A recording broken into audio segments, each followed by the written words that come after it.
What it do? What it do? Welcome to Sunday morning and the live extravaganza. That is the Shaun Starr show, dressed in black like he's going to a funeral. No, the Montreal Canadiens season is still alive. Good morning, Marco D'Amico. Is there an echo there? Did you catch that echo? No, I'm good now. It was Yeah, it good. was there for a little bit and then it was gone, but you're fine.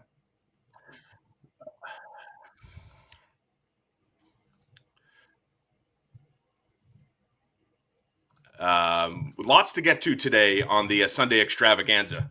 And the Montreal Canadiens lose to a team that played five defensemen on a Saturday night in Toronto in a 1-0 final. Marco, how's it going? I'm doing good, guys. How about you? How about the fans in the chat? Not too bad.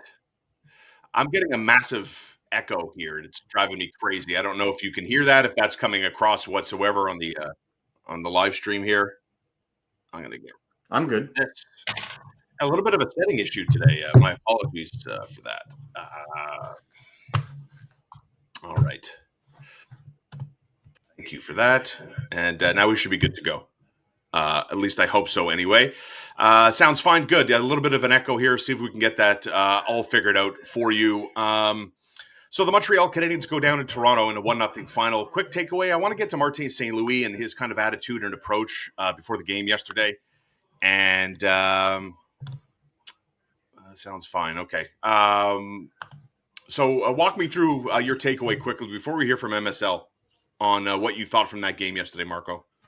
Yeah, well, it was a little bit of predictable that they wanted to play a solid road game. Yeah. Try to kind of keep Toronto to the outside. You know, they had their looks on the power play, but I would say altogether at 5-on-5, you know, especially chances in the slot, it wasn't all too dangerous. And again, Jakub Dobeš proving his doubters wrong and standing on his head yet again for the Canadiens after some shaky performances down the stretch. His last two have been rather fantastic. So you got to give him props for keeping his team in the game and probably stealing a point. It's a very important point because at this point, if anything happens to Columbus, should they lose today, should they lose at any point between now and the end of the season in any fashion, the Canadiens clinch. So a lot of fans are going to be a little upset because it's a loss and it's two losses in a row at a time where they could just clinch their way to the playoffs. But at the same time, it's not all negative. There is definitely some positives to take out of that. Martine St. before last night's game, courtesy of Sportsnet. And what's been your read of the group here today after a rare night, certainly lately, where not a ton went right for you guys last night? Yeah, no, I mean, I think, to be honest, it's this time of the season, you got to move on, and we have an opportunity tonight and, to get our goal. And we can't hope, we can't hope for help. And to me, it's about having actions. Last night we wish, we had more actions. We just, but tonight's an opportunity to just get after it, get some action out there. Where along this journey for you did you sort of see the mindset shift from the learning to now the execution stage? I mean, the execution stage, it's always, I think it's going to go up and down, but I think, we've done tons of learning. The boys have bought in. We deserve this opportunity that we've had here down the stretch because we've played some really good hockey, especially of late. And I'm texting our group tonight, we do have our faith in our own hand. Let's just get it done. Is there anything about this young group that surprised you as you've gone along here? No, not really. They're a fun group of guys to be around, and it's been fun to be part of it. All right, good luck tonight. Thank you. Yeah, thanks. There's the coach, Marco, saying all the right things before last night's game with Kyle Koskis on Sportsnet, and I can understand where he comes from here. Listen, the way Friday's game kind of unraveled, the way they lost 5-2, they go into Toronto playing a shorthanded Leafs team that was down to five defensemen. And I really like the game the Canadiens played yesterday. And for me, the brightest spot of them all was Jakub Dobeš. And that's why I think I'm left with the impression that I'm left with, that the way Jakub Dobeš battled, the fact that he doesn't get those reps in, to me, there was a little bit, I don't want to get ahead of myself, but it felt like a little bit of a turning of the corner where this guy in Dobeš really bared down, really focused, and really kept the Montreal Canadiens in it when Toronto had them hemmed in for sustained periods. I mean, walk me through what you see in Jakub Dobeš. I mean, NHL goaltender, yes.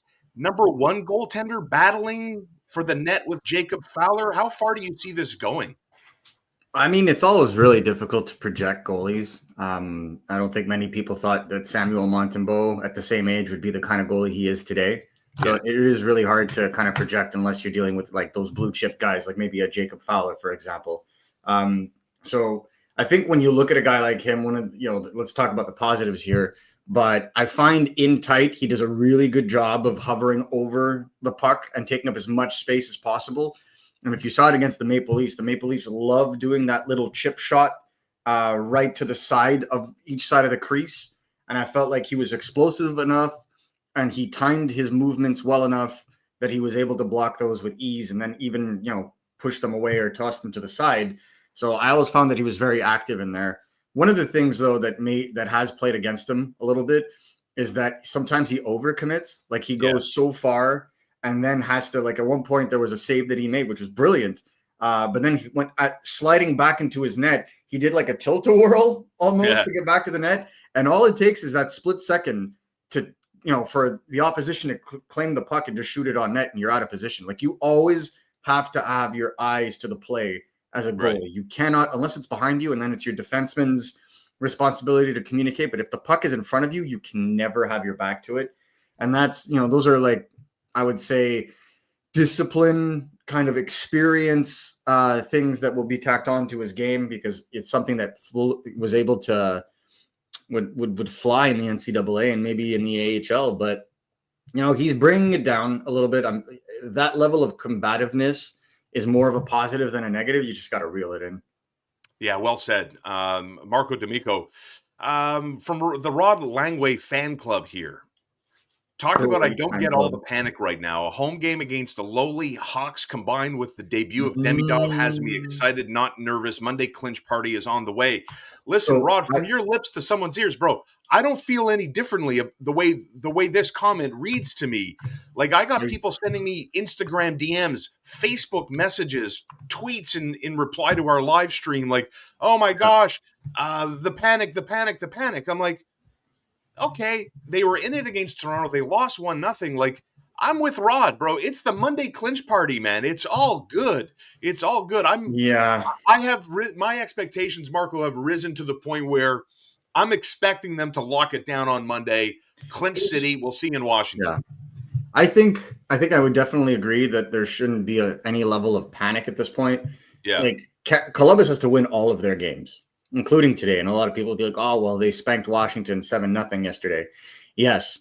But the flip side of Washington losing to a team like Columbus is they would have lost twice to this team and then have to play them in the playoffs. Like think of the mindset, the game, the pressure that they would be putting on themselves. If I'm Washington, I'm doing absolutely everything in this game to play the Canadiens because the Canadiens have had trouble scoring for the last little bit now. And their secondary scoring is starting to dry out. Obviously, Ivan Demidov may change that. But in terms of a matchup perspective, I would be far more afraid of Columbus than Montreal at this stage just because of the momentum they have going into this level. I'm not saying that the Canadiens can't turn it around, but I'm just saying that the way that the Canadiens have played of late looks like they're going to rely heavily on being able to count on goaltenders making key saves as opposed to dictating the play offensively on a consistent basis. So I think, it's a question of, ability and what they have. Like I see that Keith Green, the Canadiens are badly coached. Take a look at Laval. I agree. But if Laval, I agree that the Laval Rocket are very well coached. Yes. However, the level of quality that they have on that team from an offensive, defensive, and goalie perspective, is elite for that league. The Canadiens don't have that level of quality vis-a-vis their competition. They have one really strong line, a really good checking line, and 3 defensemen that could keep up defensively against the best of the best. Maybe it's not a recipe for success. Again, this is house money that the Canadiens are playing on. They're a really good story. But I think, within the excitement, we all like this is a fun team to watch. But they're not a competitive team yet. Marco, honest to God, like I'm all here for opinions and different points of view, but you kind of lose me. The Habs are a badly coached team. Like, I will say this: the Canadiens are ready to win Stanley Cups. Like, Yeah, I don't think so. I don't think so. I will say this. There's one thing I will add to this. I think that Martin St. Louis is guilty of leaning on key veterans way too much. Sure. Mike Matheson should not be getting the minutes that he is getting. I am sorry. Break up that top pairing. To me, putting Gooley and Hudson together and them not being the most used pairing at 5-on-5 is a missed opportunity, in my honest opinion. I'm on board with that. I'm on board. So I mean, the splits yesterday, Marco, 27-17 yesterday, Marco. Yeah, but when we say badly coached, I wouldn't say badly coached, but it's just questionable decisions based on a coach's lack of confidence in the rest of his roster. And I think that's very easy to see. And that's no disrespect to Martin St. Louis. You're at this point in time, everybody is the one, everybody looking at this situation is going to second guess when they're losing.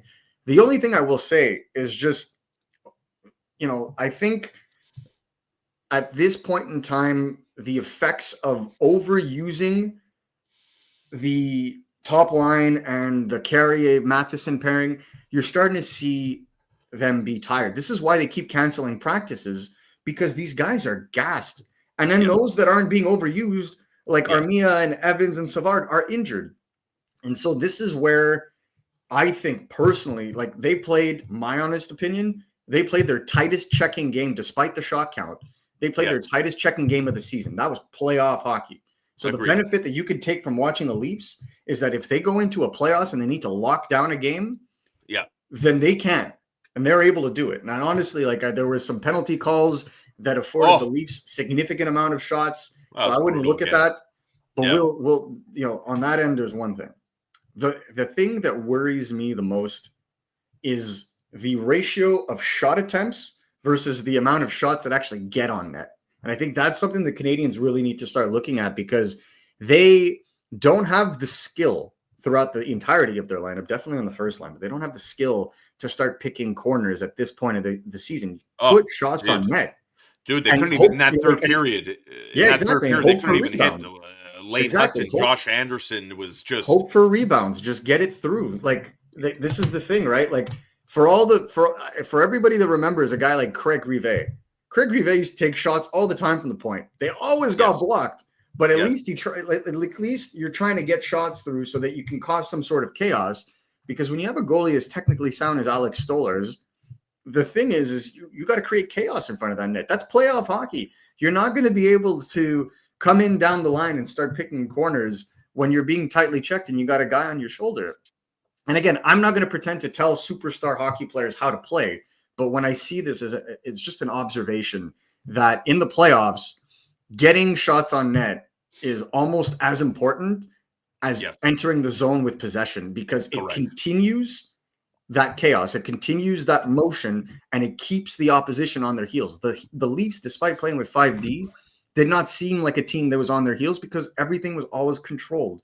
Because if a shot missed, they were always ready along the boards for the quick breakout at center and out. And that is a team that is well balanced. And I know that's going to piss off a lot of Canadian fans, and I'm really sorry, but as a team that's well balanced, and the Canadiens, knowing what they are playing like they think they're the Leafs, but they just lack those elements at this stage to be able to play a game like that. And I think that's where I think they need to adapt. And that was a learning moment. I chalk that up to a learning moment, like you talked about.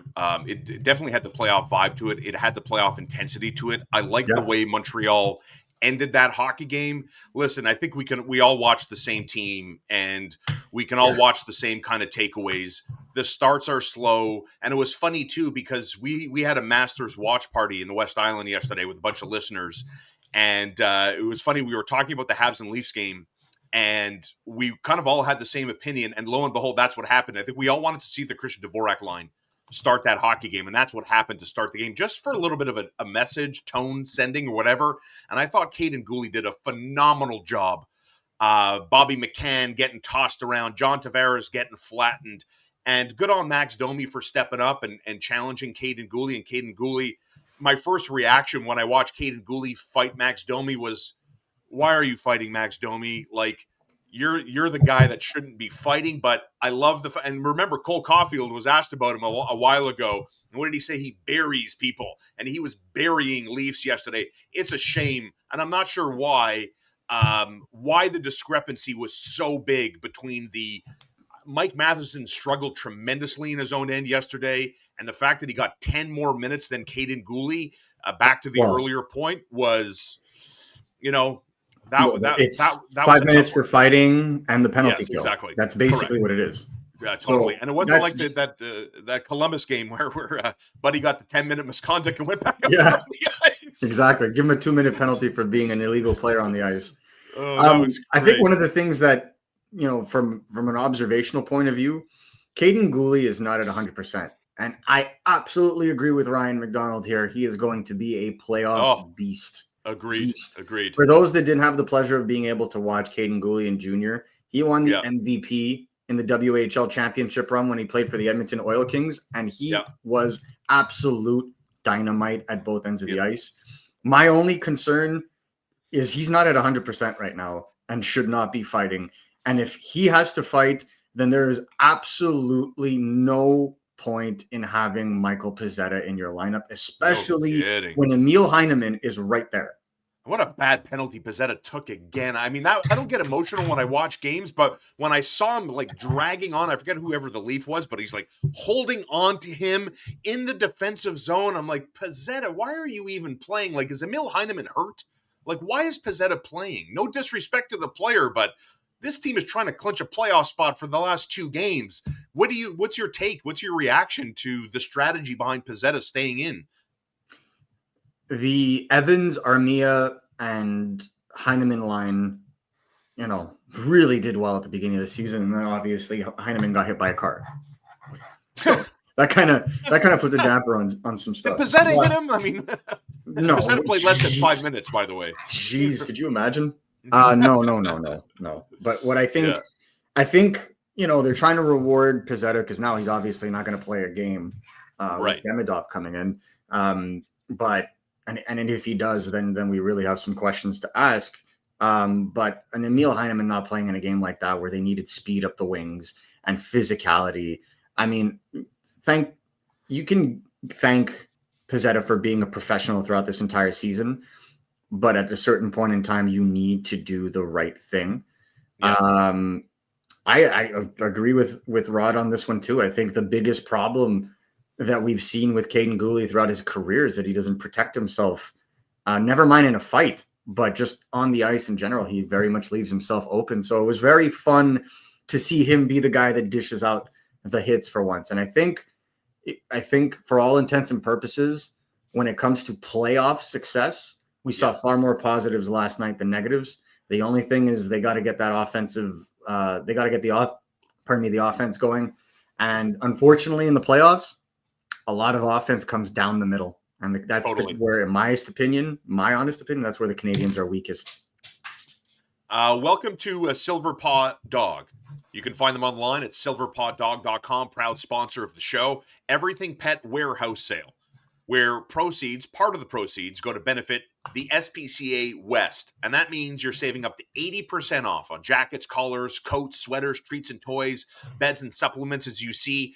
You can find them at 3237 Sources. So that's Gallery Day Source. And it goes down May 2nd to May 4th. And you can RSVP. And by RSVPing, you enter into a draw for a chance to win $200. And this is the premium of premium. These are the beds and the toys that you want to buy for your dog. And they also have treats and toys for cats too, so cat lovers aren't ignored here with Silver Paw and Silver Paw Dog, proud sponsor of the Shaun Starr Show. So these beds that you see sometimes retailing for $200-$300, you're getting them for $50. Raincoats and sweaters and jackets in all makes and colors and styles and shapes and sizes for your best friend, your dog, and jackets and all that fun stuff. And you're saving a lot of money, and part of the proceeds go to benefit the SPCA West. Enter for your chance to win. I've linked the website into the description of our live video today. That is Marco D'Amico. I am Shaun Starr. Welcome to the program. We'll get to more of your comments, and ready for Clinching Monday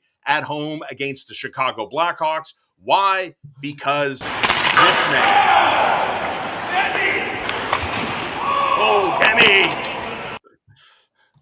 The shot selection is ridiculous. We saw this yesterday in the pregame, thanks to Jesse Blake from the Steve Dangle Podcast Network. He was there watching Ivan Demidov. Look at the move along the half wall here. Arber Xhekaj rubbed him out. Just part of what you saw perhaps yesterday. Ooh, there it is. There it is. What's that? Hold on. Okay, we want to watch it again. I don't blame you. No, it's just... Dude, he loves that move, eh? Yeah. He loves that. He loves that move. He does it with speed. He does it with pace. He does it with aggression. And this part... Yeah, his go ahead. Stance, those knees, man. Those knees. What? How wide he is? How wide the base? No, creates for himself. Like, look at the angle his knees come in as he does the move. You have to be very like advance it just a smidge from there. Once he does the forehand move to pass to Xhekaj. Yeah, right there. One more frame. Keep going. Look at how his legs there, right there. Look at how his knees are. That's not even 10-2. That's 10-2 on two different clocks. Like incredible flexibility. Incredible flexibility. Incredible right. flexibility. You're right. This two here. That shot, and you see one of his teammates there screams Demi after that release right there. Mm-hmm. Yeah, I mean, I just wanted to point out the stances. For fans to see the kind of ability that he could have and how much space he can take up because he opens up his legs. Obviously, that could also backfire as it leaves him very open to getting crushed in the NHL level. And we'll see if it happens. Yeah, Xhekaj got him good at one point. Xhekaj got him good where you see where he kind of rubs him out along the half wall. But I mean, he's 19. Like there's Xhekaj. Just kind of rubs him out. Does a good man-on-man play there. But yeah, dude, the speed and he's 19 years old. I was thinking about this watching the game yesterday. Like 5 years, he's still only 24. You know, I mean, what's his game gonna look like? So one of the comments I saw, see if I can find it in time here. Lots of comments on Ivan Demidov and Marco D'Amico, who broke the story with RG Media. Has been all over A, that he's coming over, B, that he's going to be laid over in Istanbul, C, that he's going to land in Toronto, D, that he's going to make his NHL debut on Monday against Chicago. Did I mess up the timeline? Are we still thinking Monday is the anticipated debut? He was obviously there in Toronto, sitting next to Jeff Gorton, watching the game, playing on his phone. I saw him yawn at one point. But Monday will be the debut. One comment I can't find that the poor question. boy is jet lagged. It's okay if he yawns. No kidding. So what's your best educated guess? Let's talk Demidov for a second. Your best educated guess on the line he plays on and the second wave of the power play. Is that being humble? Is that where we think for Monday night? I think they'll put him with Newhook and line A and see what happens. I don't think they want to break up the checking line, and I think it would be, I think they could slide Kapanen down and put him up. Yeah. There's a difference, and this is where I sit on this subject, okay? In terms of Demidov's hype, because like I'm gonna be honest with everyone watching, I'm not a huge fan of getting giddy over practice clips. It's a lot. I know it's fun for you guys to watch. Players. Yeah, exactly. I know it's fun for you guys to look at, and it is interesting. For those of us that have watched him play in the KHL, it depends what overhyping is, right? So I've seen fans literally break down in tears over his signing, and I think maybe that may be a little over the top, expecting this guy to come in and be the savior and save the season. But at the same time, like, it needs to be said, the Canadiens haven't had this caliber of talent in 30 years. Yeah. Right? Like, in terms of a forward, right? Like, the only comparable type elite player that the Canadiens have had ever close is Carey Price. But in terms of offensive player, he's the best that they've seen come in 30 years. Now, how he develops is a different story.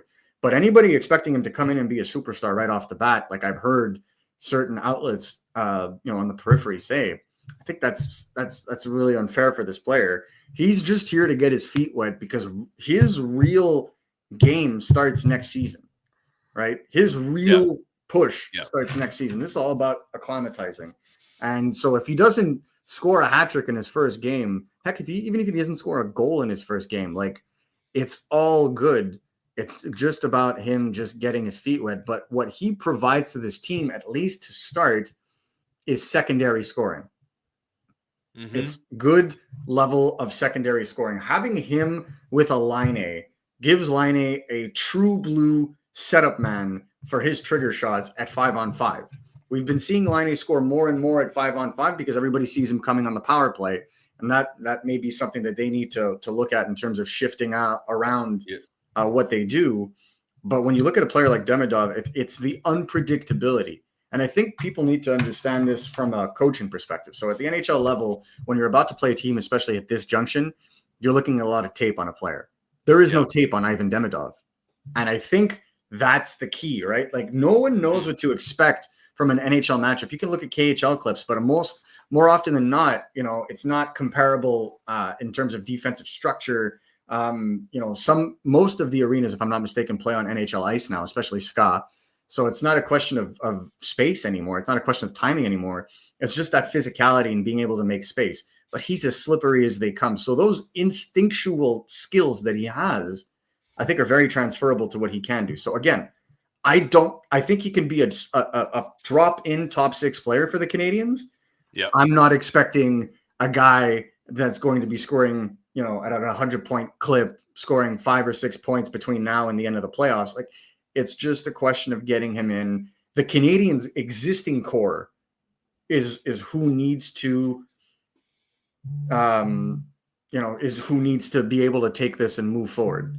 So, are you concerned a little bit about the hype, Marco? You concerned a little bit about, like, I thought you were going to go in a different direction a little bit, because I consider myself to be a cautious optimist. I like to be positive, but I also like to temper the amount of positivity I project forward. I don't want to get too high. I don't want to get too low. And I understand. I think it's your right as a Canadiens fan to get super excited. You want to be over the moon about the potential of Ivan Demidov. I'm right there with you. I'm right there with you. I mean that, because if you're of a certain age, and I saw some people here, like I know loyal fan Peter Puck, older Canadiens fan, most hype prospect for him since Guy Lafleur, right? Bob Hartley, former coach, said something along those lines on RDS not that long ago. And so, forever and a day, if you're of a certain age, the heartbeat, identity, and the raison d'etre has been the Montreal Canadiens goaltender. So it's a different landscape to talk about a future offensive star. Are you a little worried about the hysteria getting to Demidov, or factoring in with the pressure on this kid here? No. Ignorance is bliss, I guess, maybe? Not ignorance. He's fully aware of the pressure on his shoulders. He is, eh? His exact words to me were, pressure is fuel. Yeah. And I was like, damn, okay. In terms of his mindset, in terms of coming into this, he wants the smoke, ladies and gentlemen. Like, this is, from what we've spoken to, he feeds off of actually, Rod, well done. But yes, he feeds on this. Yeah. He absolutely feeds on this. When there was a ton of hype for him to make the KHL roster and start in the playoffs, he was given basically a very short stick. And Rottenberg said, if you don't produce, we're going to keep you as the 13th forward, and you're going to skip first shift point. What happened? Had to get used. And it's that kind of pressure that he's had to deal with all season, that kind of adversity in terms of his ice time, in terms of play, in terms of living up to expectations. Look, and again, I don't want to keep comparing the two players, but I will say this. Yeah. I don't expect much less from Demidov than we've seen from Michkov this season. I think those two are very, very comparable talents. Obviously, the fan bases will banter who's better, but I just feel like that level is where he can get to next season with some time. With this season here, I honestly feel like it is what it is. But, when it comes to this perception that there's a lack of physical play in the KHL, I don't agree with that whatsoever. In fact, there have been goals scored by Demidov where he has literally bodied someone out of the way taken the puck and scored. So he is not afraid to use his body to make space for himself. In fact, that's the thing that makes him so special, is that he can make space for himself at any point on the ice, the same way that Hudson is able to make space for himself at any point on the ice. And that's a level of hockey IQ and situational awareness that you generally cannot be taught. And that's what separates good players from elite players. And that's where I feel like we could talk about this without overhyping it, because this is a verifiable fact. Well, what about then the NHL is the best league in the world. How much more physical is the National Hockey League versus what Ivan was going through on the day-to-day playing for SKA and the KHL? I mean, is it night and day, or is it comparable, the physicalness? I think that if anybody watched the KHL playoffs, they would have seen some physical play. This idea that European leagues aren't physical is not relevant at this stage anymore. That most of the players that play in the KHL are former NHL players anyway. There's a level of physicality. There's not the level of physicality that we see in the playoffs. Yeah. But the thing with I was about to get to exactly this point, Lou Alexis, is that Demidov is so slippery that it's very difficult to get him, because he'll either beat you with his hands, beat you with his footwork, or beat you with his mind. And again, he's not a perfect player. He's not, an individual that's just going to take over this league right off the bat. Yeah. But he has the core element skills to create space. And if you've heard Kent Hughes talk about a team that he'd like to build, it's a team that is able to attack open ice. And the best way to attack open ice is to create it yourself. And I think that kind of a player in this day and age, when you look at guys like Kucherov, McDavid, Draisaitl, you look at Nathan McKinnon, to a degree, Austin Matthews and Mitch Marner as well, they create their own space. And I think that is the key when you're looking at a player like him and what he could bring. Now, again, he's not going to take over the game, in my honest opinion. It's a little much to ask for a rookie at this stage of the season, where everything is, that's why Chicago makes the most sense as a team to debut, because they have less on the line. Yeah. But it just, to me, it feels like it's a good way to ease them in. And if it feels like the Canadiens want to ease them in, then I also think that the expectations need to be eased in a little bit. Let's talk about clinching scenarios here, because again, the Montreal Canadiens go down in Toronto in a 1-0 final. So what does it mean as it relates to the standings? What does it mean as it relates to the Canadiens' participation in the playoffs? Because guess what? 7 teams have clinched. The only 2 teams that are left standing are the Montreal Canadiens and the Columbus Blue Jackets. Now, you've got 2 teams going different ways. The Canadiens, after winning 6 in a row, have lost back-to-back, right? Friday and Saturday. So they lose the Battle of Ontario clearly. The Blue Jackets are going the other way. They have 6 wins in their last 10. They're also on a 3-game winning streak. So let's talk about Columbus and Washington. They play at 6:00 today. It's the second leg of a home and home. What did you make of the Capitals yesterday? And what do you think the answer is going to be? If they don't give a shit, right? Like, they're not. Well, they're going to play with pride today, and they're going to try to win this hockey game, or they're going to lay down like losers like they did yesterday. Well, this is the thing to keep into consideration. If the Washington Capitals allow the Columbus Blue Jackets into the playoff picture, then that means they're going to have to play the Columbus Blue Jackets in the playoffs. Yes. Do you really want to play a team with that kind of momentum, knowing that a guy like Jacob Chikrin, who is your number 1 defenseman at this point, is not at 100%, and you got a bunch of guys, like Ryan Leonard in the lineup still learning. You got a bunch of unproven guys in the playoffs as of late, like Dylan Strome, for example. Not that you haven't seen what he can do. Same thing kind of applies to Dubois. What kind of Pierre-Luc Dubois are we going to see? Are we going to see the Pierre-Luc Dubois that, annihilated the Leafs in the bubble? Or are we going to see, annihilated is a strong word, I apologize, but played so strong against them? Or are we going to see the Pierre-Luc Dubois that we've seen regularly? So there's a lot of question marks in terms of Washington. And do you really want to go for a team that's got all the momentum, the best story in the NHL, and are seeing their top players like Voronkov and Fantilli, and obviously Werenski not being so young nowadays, but really reaching, Norris level production? do you really want to face that? Or would you rather face a younger team like the Montreal Canadiens, an upstart team like the Montreal Canadiens that maybe don't have the same momentum that you match up better against? So But, if I'm them, especially with the Blue Jackets going back to back with Jet Greaves and Nets tonight, like there is an opportunity for them to really just kind of pick themselves up and end this and choose their spring dance partner.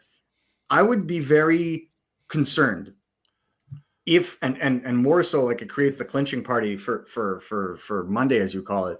But if the Washington Capitals drop this game, I would be concerned about how they're going to start the playoffs, because we could all say, it doesn't matter, they don't care. That level of psyche stays in a player, and I don't care who says it doesn't. It stays in a player. There's a little element of doubt. But for Columbus to make it, they have to win every single one of their games now in regulation, thanks to the overtime point that the Canadiens secured, thanks in large part to Jakub Dobeš last night. Yes. Yeah, I mean, this guy, I mean, can we say, I mean, to me, Jakub Dobeš has helped steal points in his last two starts consecutively. He's stolen 3 points. Dude, he was so good. He was so good yesterday. He was so strong, so confident, so athletic. When he at one point goes from post to post and his body stretches for as far as it can, and then he slides aggressively into his post, knocking off the mooring, if they still call it that. Very strong performance by Jakub Dobeš. Yes, as Morgan points out here, less than a 2% chance for CBJ here. Whether CBJ self-eliminates by losing to Washington at 6:00 to be determined. We'll be watching that game on Masters Sunday.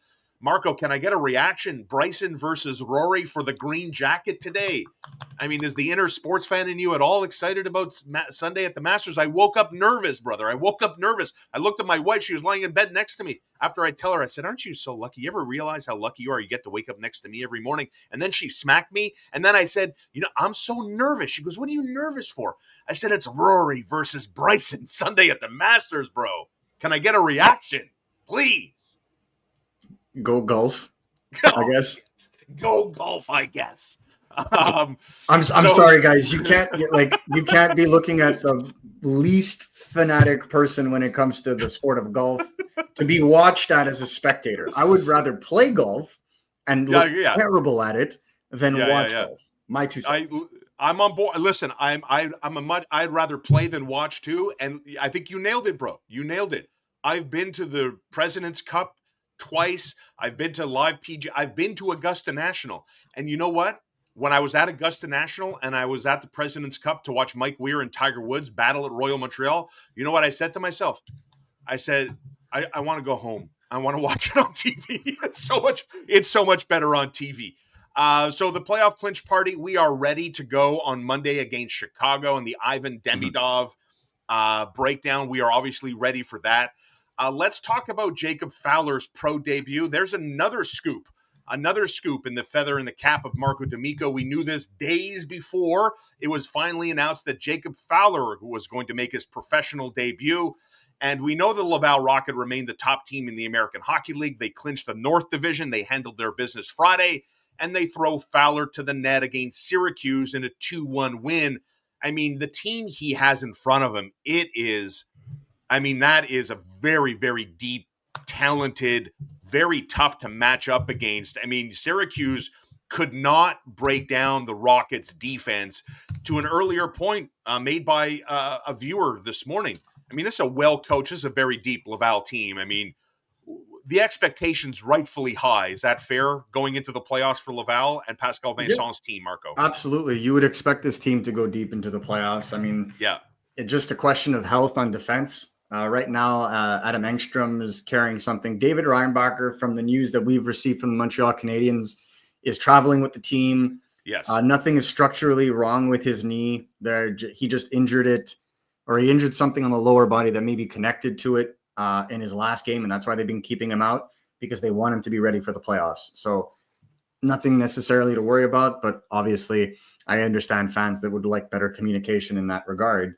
That being said, sending Jacob Fowler against Syracuse, Syracuse is not a bad team by any stretch of the imagination. They're third in the North Division by a good amount. And, they were handed a pretty straightforward, loss the other night. It's very important for a guy like Jacob Fowler to come in and play the way he played, because he shut them down significantly. And this isn't a team that necessarily scores little. I think if you can get him the reps that he needs, and, this is something I've kind of been looking into, is, now that he's won the Mike Richter Award for the best NCAA goalie, here we are going into the playoffs. When was the last time a goalie of this hype joined the Canadiens at the age of 20 as they were supposed to go on a deep playoff run? Yeah. The 07 Hamilton Bulldogs with Carey Price? And what happened in that year? Exactly. Maxime Lapierre was an absolute dynamite player, and they won the Calder freaking Cup. They won the Calder Cup. But what I will say, without putting pressure on Jacob Fowler, is he has that same kind of gravitas that if anything were to happen, like if Caden Primo, for any reason, he hasn't shown us any reason of slowing down of late, but if he starts slowing down offensively for any reason, defensively for any reason, then you have an alternative right there in Jacob Fowler that you can lean on. And so you really have a two-headed monster. And in the playoffs, that's actually much more important than fans give credit, because if you have the playoffs is all about a goalie getting hot. Let's call a spade here. It's very rare for a team to do well if even a mediocre goalie doesn't get a little hot. And so you have two, in my honest opinion, two of the best possible options in the AHL at this moment to backstop, and Connor Hughes once he comes back from injury. So I think Laval is very well set. The only thing that's going to be important right now, in my honest opinion, when watching them, is the health of their defense. If they can get Engstrom and Reinbacher back, this is a team that I would wholly expect to go quite deep. And because they've already won their division, they're going to get a bye, so they don't have to play that first qualification round like they did a couple of years back. They go straight to that first round, basically. Correct. Let's take some questions. As you can see scrolling at the bottom of your screen, if not, maybe you're listening to this in audio form, our email inbox is always open for you. theshaunstarshow.com. So you want to submit some questions into the live chat. I've saved a few here. Let's get to them in a second. So why don't you populate the chat? And while you're there, why don't you smash that like button? Do us all a solid, costs you nothing, takes 1 second of your time. And we'll get to some questions, and we'll use Marco's big brain to help us out here. In the meantime, just a reminder again, 431 people watching us live on this Sunday morning. Thank you so much for that. That you can help support the Shaun Starr Show by supporting our sponsors like Silver Paw Dog. SilverPawDog.com has their Everything Pet Warehouse sale event going on May 2nd through the 4th at Gallery Des Sources. That's 3237 Sources Boulevard. And what's awesome about this comes in two waves. One, you save a lot of money. We're talking about up to 80% off. So $300 beds that you would buy for your dog, we're talking $50. And part of the proceeds go to help support SPCA West, which is an unbelievable endeavor, and good on Silver Paw Dog with partnering with SPCA West to give them part of the proceeds from their warehouse sale event. Again, jackets, collars, coats, beds, treats and toys, sweaters. Prepare yourself for the fall by saving a lot of money and supporting a great cause like SPCA West through the Silver Paw Dog Everything Pet Warehouse sale event. Thank you for that. And I link the link in the video description here, and you can enter into the draw for a chance to win $200 to spoil your pet. They also do a lot of cat stuff too, not just for dog lovers. So let's get to some of these questions we have here. Let's start here from Peace Country Equipment. Good morning, Richard. Thanks for watching. What's Heineman's expected to return to play? We talked about this earlier, Marco. Michael Pezzetta back in the lineup and has been in the lineup, played less than 5 minutes yesterday, took a bad penalty. What's your answer to the Heineman situation here? I think we ultimately see Ivan Demidov take that roster spot and then play on the second line or third line, depending on how you want to see it, with Alex Newhook and Patrick Laine, and then they just slide Oliver Kapanen down to play with Jake Evans and Yoel Armia. So I don't think the Canadiens are going to ice a roster with Heineman in it until they clinch. So he may play the last game of the season to give him some time while they rest certain guys. Like, I don't think they'll rest a guy like Nick Suzuki because he's got that Iron Man streak to go. But, maybe some of the guys with boo-boos like, Yoel Armia, whose wrist is a little tangled up right now, or a guy like Jake Evans. So it remains to be seen. But as long as the Canadiens are chasing and they're going to be inserting a guy like Demidov, unfortunately, Heineman's going to have to show some patience. Here's an easy one. We're Habs Nation ready for Michael Hage, who's going back to Michigan. Had a solid debut for the Wolverines program. Marco, what position does Michael Hage play? Michael Hage is a right-handed shot center that plays a style. I repeat, style. Yeah. Akin to Jack Eichel, in the sense that he's I said style. Yeah, style. Yeah. Style. Like he's got that ability to transport the puck up with speed. And like there's a very big difference in hockey when it comes to moving the puck with speed and speeding up the ice without the puck, right? Like we know the difference, right? Like I can fly on the ice if it's just me. But if it's me with a puck, there's a level of hesitation. You have to make sure you have the puck on your stick. People are coming at you. So it's a far different, dynamic. He does not slow down with the puck on his stick. And I think that is a skill, especially for a distributing type center like him. But the thing that's really interesting with him is his shot is excellent. His wrist shot is extremely powerful, and he can do it in stride. And I think what held him back last year is he didn't really have much to work with. Michigan is supposed to be pretty aggressive this summer in terms of bringing guys on. So I think he's going to have a lot more help, and you'll be able to see what he can do more as a center. But he has told me that he would like to be a top 6 center in the NHL. From Alice, thanks for watching this morning. What do you think of Pascal Vincent's coaching and leadership with the Laval Rocket, steering them to a top record in the American Hockey League and a North Division crown? Yeah, I mean, I think he's done a good job of balancing the roster. I think a lot of people, for example, have asked, like, why is a guy like Fleury and Jacky, who I believe has 21 goals and like over 150 penalty minutes, but playing on the fourth line, like, why isn't he playing more? And I think it's all strategic. It's all about bringing a guy along. I mean, to be completely transparent, like Fleury and Jacky could have played in junior this year. But instead played for the Laval Rocket, earned his spot, and was one of their most performant goal scorers and is a force at on the PK for them. So I think they're trying to mold him into his eventual role. And when we talk about development, like I think that's the key in that regard. Same thing with a guy like Owen Beck, really trying to get him to focus on his offensive ability and challenging him more on the power play. These are things that really kind of allow a player to take it up a notch. I think he's been really good with Adam Engstrom as well. Had to bench him a few times, has come back stronger every time, really kind of picking up things as he goes along. And the players have had nothing but praise for him. And I think when you see the results, I don't think you can really complain, really. Well, that's the other thing. And I personally like the job he's done with Logan Mailloux, like a great balancing act of keeping his confidence high, letting him run the power play, but also working and understanding that you're not perfect, that there are parts of your game that need to be fine-tuned if you're going to go to the next step. Travis with the question, what's the obsession with Arber Xhekaj? He's not better than any defenseman the Canadiens have currently. I see it two ways.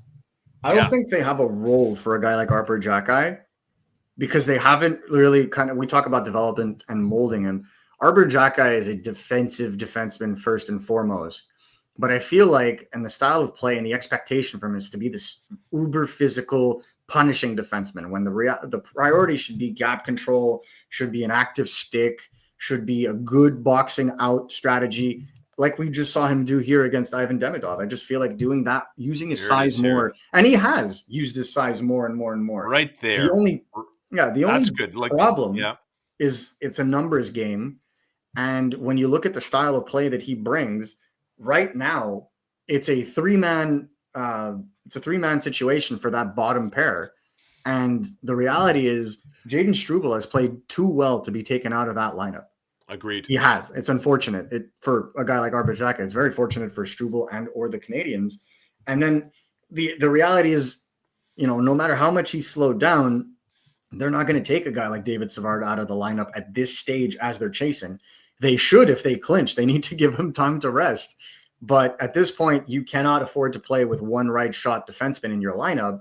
And Savard is the only realistic option to take him out of the lineup because every other defenseman they may be in the wrong chair in some cases, but every other defenseman would have to play a vital role on this team moving forward.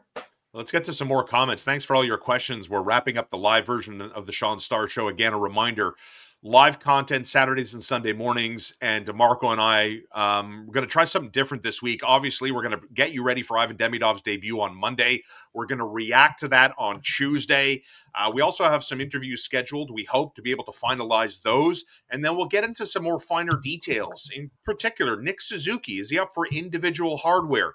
What's up with the Calgary Flames? The fact that the Habs have their first round pick. All of that coming up on the channel this week. Ezio, do you guys see Hudson and Reinbacher being the same partners in the coming future? You know, if you asked me that 2 weeks ago, I would have gone back and forth with Marco. I believe that's my dream tandem. You know what? One of the first times I ever met Marco D'Amico was the fact we did a live radio show together during the draft year, and we were sharing studio space in the mornings talking about the draft. And I remember saying this to Marco, whether he remembers it or not, we'll see. But I remember making this point live on the radio with him. My take at the time when they selected Reinbacher, and I got over it mentally, right? The offensive draft, and they go with the defenseman. I believe his fundamentals are so good that 5 years from now, we're going to be talking about one of the more fundamentally strong, unexciting defensemen because he does the small things well, almost a la Carey Price. Remember, I never saw Price make these saves because he was never out of position that he had to recover from. I think I still see that with Reinbacher. So I'm going to say yes. I think Hudson and Reinbacher can be a top pairing. Why don't you tackle that question? What's your point of view there? Yeah, I mean, the styles clash perfectly so that they could complement each other on the ice. Yes. I don't think that David Reinbacher is this solely defensive defenseman. In fact, he showed a lot of offensive ability in the games that he played for Laval and continued to improve on that as the games went on before he sustained that minor injury. My honest to God, I think he's an undeniable eventual, number 3 defenseman at worst on the right side for the Canadiens, as long as he could stay healthy. Like, to me, it's just a question of health with Reinbacher. If he could stay healthy and those, his knee issues are in the past, he's so physically ready already to play in the NHL. It's just a question of getting up to date and timing. The Canadiens, I won't lie to you, someone in the Canadiens told me, like, watch out for him at next year's training camp if he comes in healthy and he gets some good amount of games in the playoffs for the Laval Rocket, because they have high hopes for him. It's just a question of health. And, to me, he would have already been playing NHL games if he hadn't had his knee injury at the beginning of preseason. Right. There's going to be lots coming up on the summer market.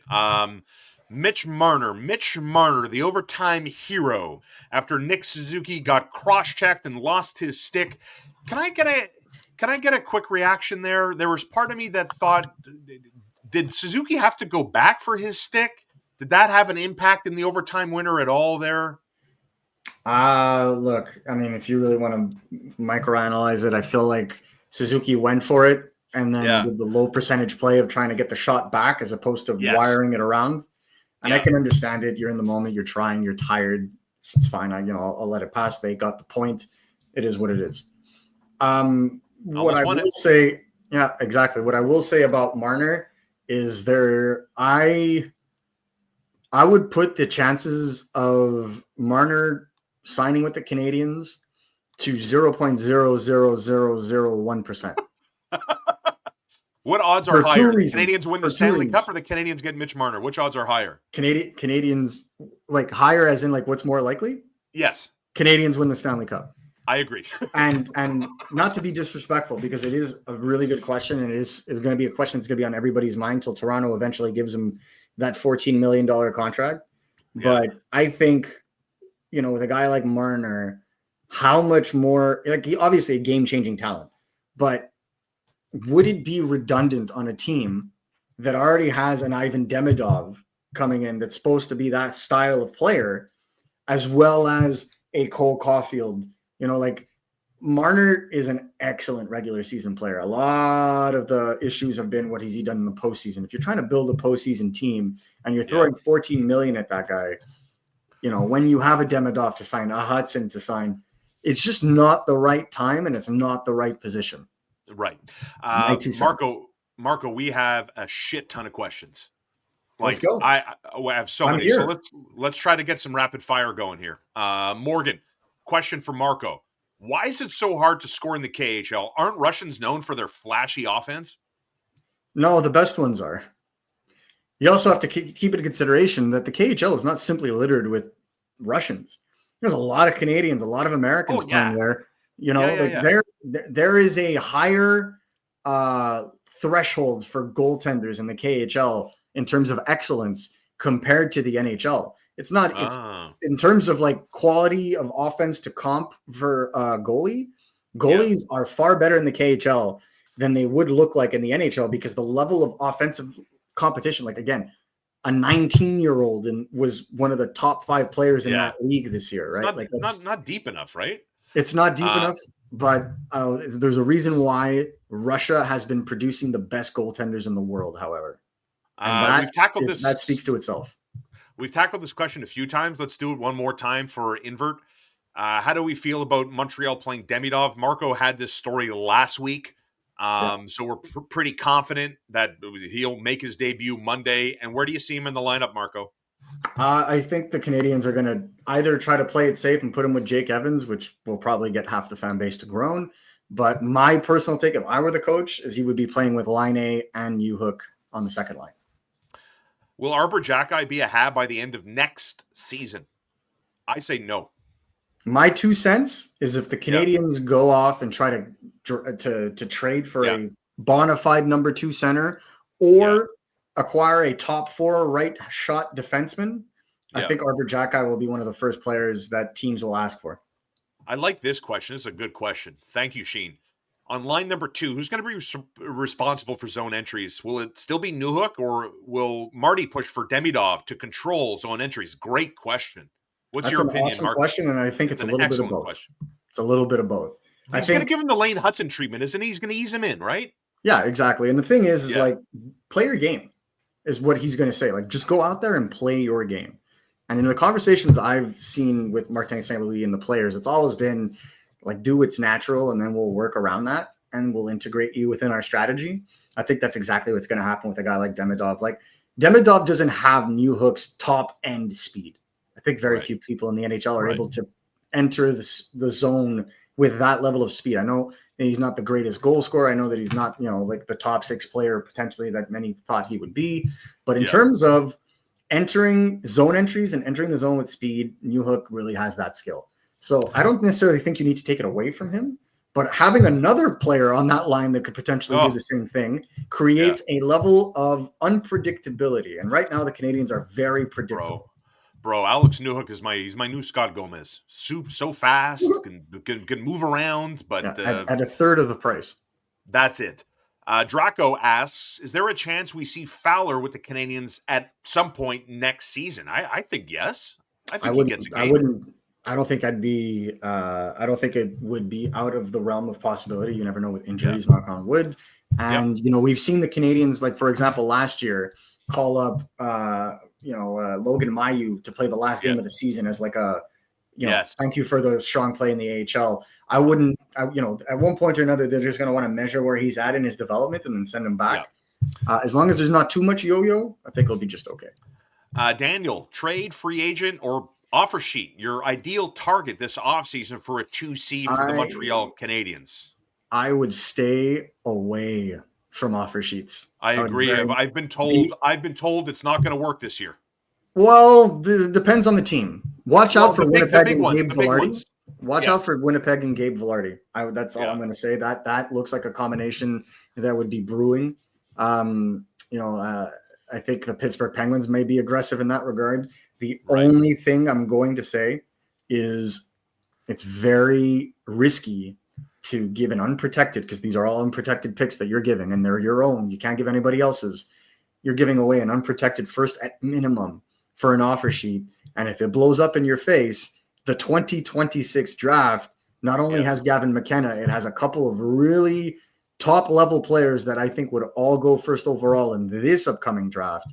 And if you just give that to a player, give that to a team on a silver platter, if anything goes wrong next season, there's just too much risk in that regard. But as Shaun pointed out, every single team is gaining $7 million in cap space this summer. This is not a flat cap situation anymore. And I don't think, unless unless someone tries to offer sheet the Evan Bouchard, and even then, because he's I think he's arbitration eligible. I don't think he's even eligible for an offer sheet, or he has a small window for it. But I don't see a team that's going to be like thrown off by it. I think it's going to be the other way around. You're going to see teams looking for salaries to reach the salary cap floor. And that, for example, may be interesting for a team like, say, I don't know, the Montreal Canadiens with Carey Price's contract. Exactly. Let me handle this one, because this one bothered me last week, and we answered it kind of on the radio with Connor McKenna and yours truly. Brad, do you think the media is making more of Laine's comments on Demidov than what is actually there? I thought he was trying to temper expectations. To me, Laine is going to benefit the most from Demidov. The problem with that is people cut off the answer. When Laine was asked about Demidov, he said, I don't know. He's Russian and he's a lefty. That's what I know. He went on to add he's excited. He was going to welcome him into the fold. They're excited to have a player with that potential. But for whatever reason, somebody cherry-picked the comment, edited it out the rest of the context. There was no drama. There is nothing to make of Patrick Laine. Like Cole Caulfield, collectively, this group is very excited to bring in a player with the potential to add to their playoff run, because the clinching party is on in a big way coming up on Monday against Chicago. Big Bill, when do you think the Habs will send Joshua Roy and Michael Pezzetta to the Laval Rocket? Well, Pezzetta can't go to Laval Rocket and play in the playoffs because he wasn't on their roster on the trade deadline. But I do believe that Joshua Roy it's just a matter of time before they send him down. They're just keeping him up until they can begin playing guys like Demidov, for example. So not to worry. Shouldn't be too long. Roy needs to play some hockey. It's been a little bit of time. Do you see David Reinbacher asks Jeff Reinbacher being a trade piece for a good young 2C? I worry about his injury history. Every time this question pops up, you know what it makes me think of? And I watched Anton Lundell score a beauty of a goal yesterday. Ever since D'Amico dropped Anton Lundell, who's under contract, by the way, with the Florida Panthers, ever since D'Amico brought that name to the table, I am infatuated with that name.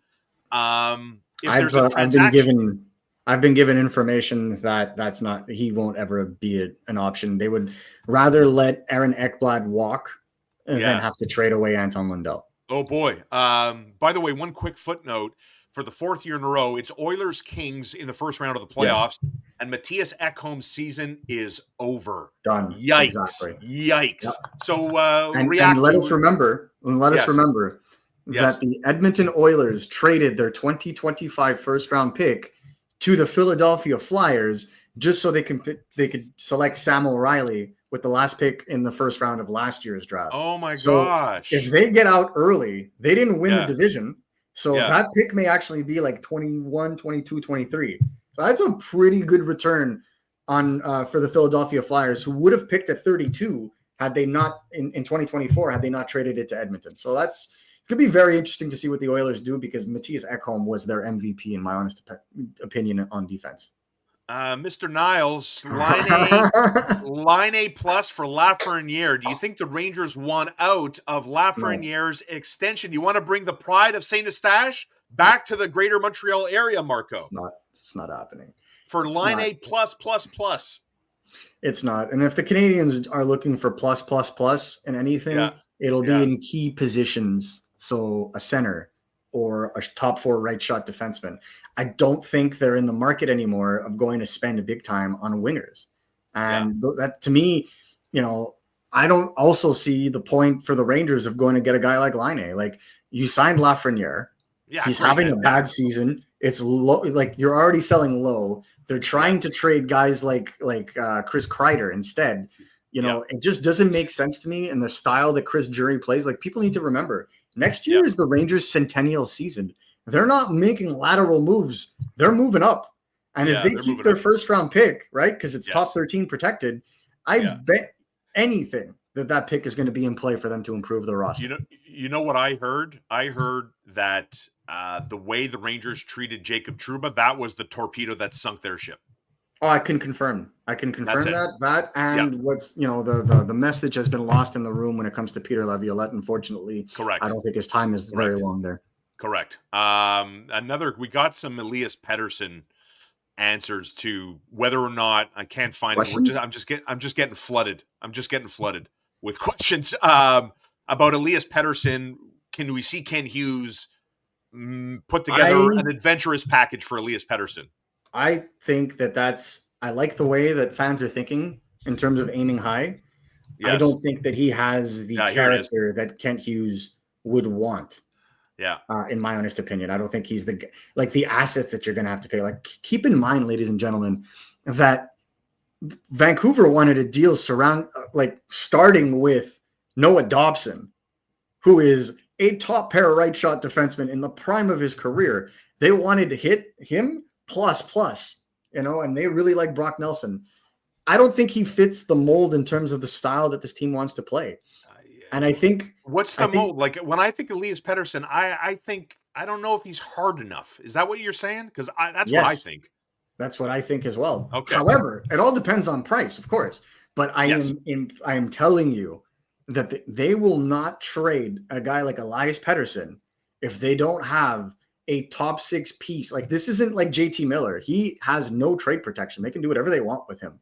And they can create a market for him. And even at 11.6 million, like we just talked about, there's 7 million that every single team is gaining.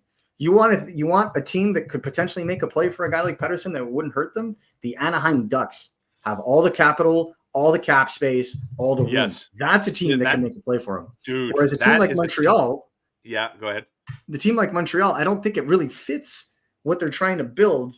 Yes, he could be a really good, interesting player, but if people are, I'm not saying that they're comparable in terms of their effort level, but if people are already having a tough time with line A, you have to understand that Pettersson also has his up and downs. And so, this is a guy who was not really jiving with the Vancouver media.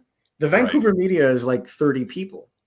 The Montreal media, just those that have access to the Canadiens dressing room, are like 50 people. And never mind the rest of the periphery. If you have trouble there, he's going to have trouble here. And I just don't feel like that fit works. Do you think this was all part of the script? Absolutely not. Nothing is scripted. Do they think they set this up for Demidov's debut on Amazon Prime night, Montreal, Chicago? Let me tell you something. Anytime a team has a chance to win and they can win, they want to win. Vinny Red, good morning, Vinny. Marco, where do you see Kirby Dach next year? With the Canadiens, I'll answer part of that question. He's not going anywhere. He's not tradable. He doesn't have any leverage. He doesn't have any leverage. He's got no leverage.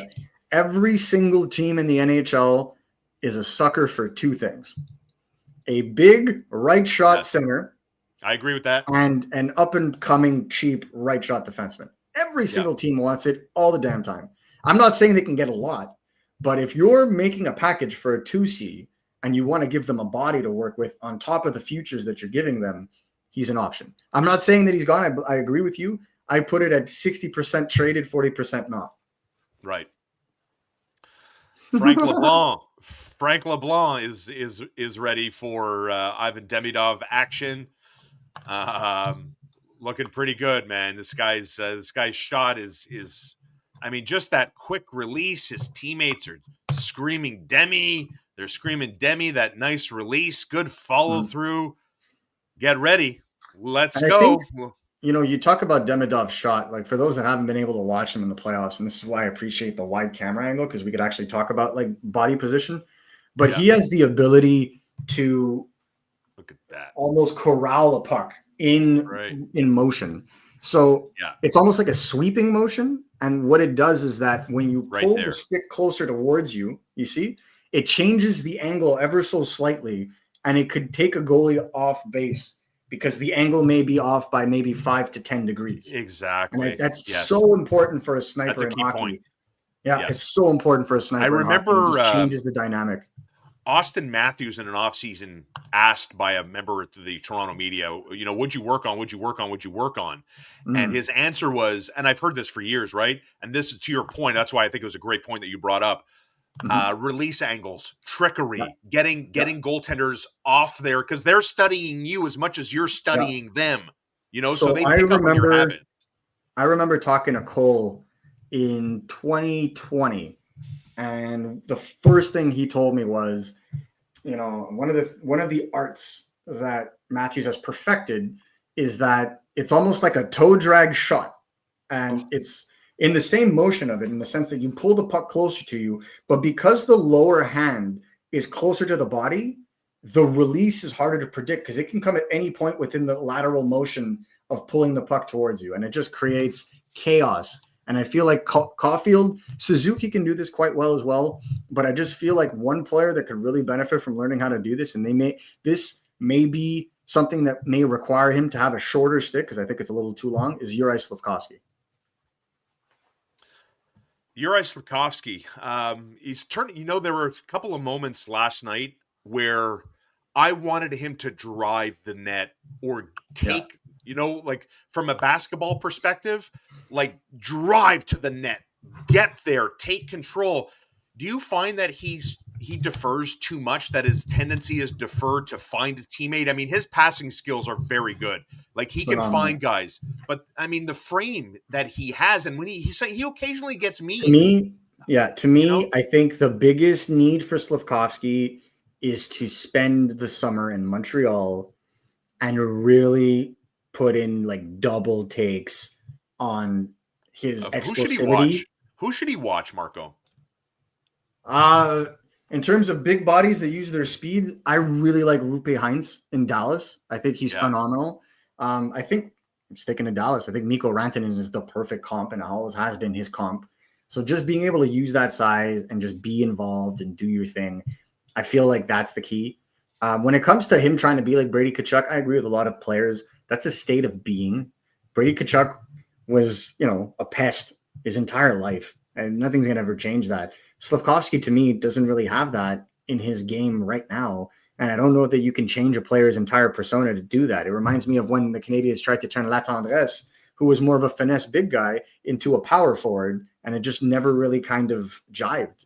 I feel it's the same thing. He's a big man that does big skill plays, and that to me just needs to add that level of physical tools to his game to be able to bring it to that level.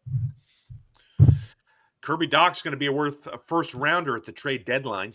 I don't agree with that. Thank you for the comment, Morgan. I don't agree with that, unfortunately. I think maybe a late first, and even then like maybe that value. But until it is proven that he is 100% over his physical dilemmas, then no. Yeah.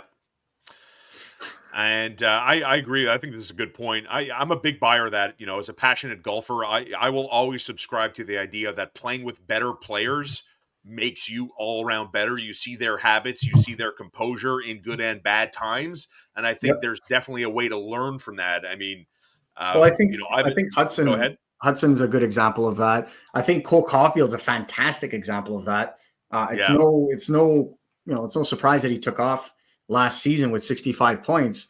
He spent the entire offseason in Ann Arbor with all of the former U.S. national development stars, like the Hughes brothers and the Tkachuks and this and that. So even Gaudreau, I think at the time, may he rest in peace, was also involved in some of that. So like this is a guy, when you surround yourself with elite and you practice against them and you play game time situations with them, you become more prepared and you pick up more. Well said. Would you add someone like David Reinbacher in a deal that brought Noah Dobson in a trade to Montreal from the New York Islanders? So I don't believe that the New York Islanders would ever move a guy like Dobson for futures. But if ever Lou Lamoriello decided to change his tune, I understand how Canadiens fans may perceive this as being a little too intense, but in a heartbeat. And it's not because I dislike Reinbacher. It's just it's not the same kind of player, but the kind of impact that you hope Reinbacher will give you is exactly what Noah Dobson is right now. And there's also this that Dave brings up that I understand his point of view. Never trade young defensemen. I disagree in the sense that if you trade the young defenseman for another young defenseman, then, like if you trade for a guy like Dobson and then lock him in for 8 years, you have Hudson, Dobson, Goulet. That is a trio that can take you far in the playoffs, and you just fill out the rest of your roster. I agree. And I think that's, if you can fill out the top of your roster and then after that you're good to go, that's the winning. Army of God, as we get close to it. Next They week have a it's Easter. They have a 98% chance at the Yeah, playoffs. it's just under 99%. Columbus would need to win every single game in regulation. Correct. To get through. Because if Columbus wins 3 in a row, right? So that would give them 89 points. I take that and back. they would have 40 wins. They would have 40 wins. Back. Yeah, I take that back. A loss from Columbus in any way, shape, or form in the next 3 games, and they are out. It's over. Even an overtime loss. Correct. They can self-eliminate at as early as, so the puck drops at 6. By 9 p.m. tonight, the Blue Jackets could self-eliminate if they lose. So Army of God, almost a formality. It's almost a formality. I wouldn't say that because it is interesting to see them go, and I don't think the Canadiens feel that way. I agree with that. I would be shocked if the Canadiens didn't manage to squeak into the playoffs. Yeah, it's 98.1%. Thank you so much. 537 live viewers, an hour and 15 minutes in. Marco, you guys are awesome. That's a new record for the Shaun Starr Show. Thank you so much. And don't forget, as always, you can support the program by supporting our friends and their Everything Pet Warehouse sale event with proceeds, part of the proceeds going to the SPCA West. You want to treat and spoil your cat or your dog, you can do so and save up to 80% off. It's their warehouse sale event at Gallery des Sources, May 2nd through the 4th, 3237 Sources Boulevard. RSVP, and you enter into a chance to win $200. You just enter your name right here, enter your email, Bob's your uncle, and you can get in on the draw for $200. Thanks as always to all the comments and everything else for being a part of this extravaganza. Marco and I, with a bunch of fresh content coming out on Monday. We're going to preview Demidov's debut. Tuesday, we're going to react to it. We'll get into more topics around Nick Suzuki and the Calgary Flames first round pick. What's going to happen there? So awesome stuff. Thank you for all your support. It means the world to Marco and I. For Marco D'Amico, I'm Shaun Starr. Enjoy your families. Enjoy Sunday. Go Corey Connors. Enjoy the Masters.